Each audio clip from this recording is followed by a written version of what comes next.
5 schools in the Pasadena Unified School District suffered severe damage in the devastating Eaton Fire. Many students, families, and staff are displaced still after losing their homes. It's been nearly a month since the wildfire, and the district has reopened schools gradually. Superintendent Elizabeth Blanco is here to talk about what students and families are going through at this time. Thank you so much for making time for us and for coming in. What has been the effect as a whole on the district?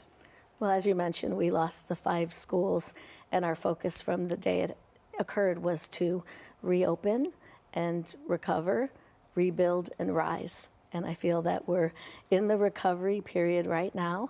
We're providing mental health services on the ground for our students.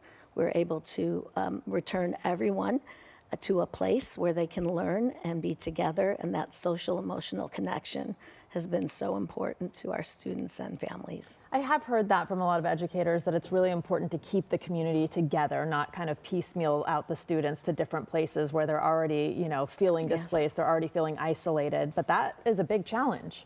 It has been a challenge. We've had to co-locate our middle school with another middle school, but they're keeping their identity. And the 2 schools are still functioning as separate schools, but sharing space.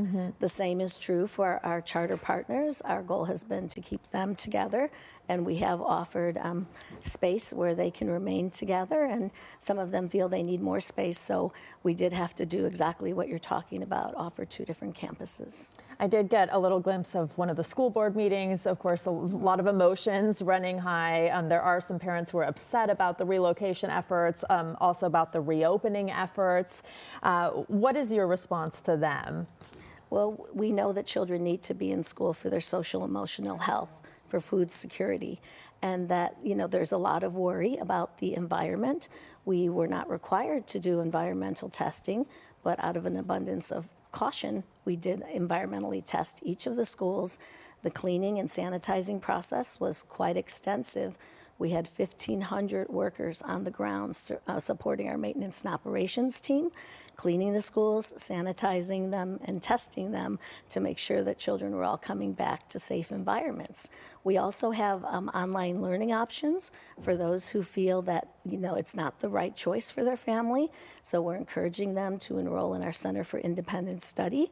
We'll be holding their spaces till the end of the year, and they can make a choice if they want to return into in-person learning at that time.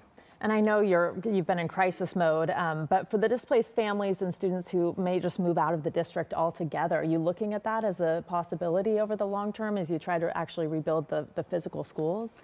Yes, we know that, housing is really difficult right now.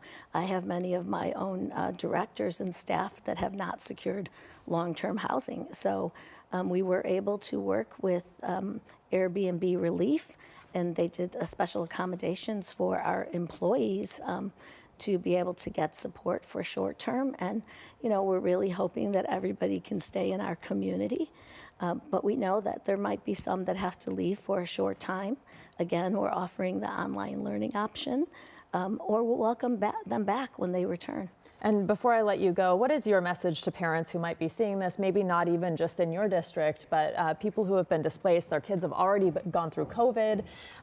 It's a really tough time. What's your advice for families? To keep faith and know that we will rise above this together, just like we did COVID, that we'll put extra supports in and make sure that our children are just immersed in learning recovery, and that we will have additional help, and that, we're here to help them. We have lots of resources. Our foundation is supporting parents and the staff members, and that if we can do anything at all to help them, please don't hesitate to ask us for help. All right, Superintendent, thanks for being here. We wish you the best in the recovery efforts. Thank you so much. All right, Jamie. I love her optimism, too. Yes.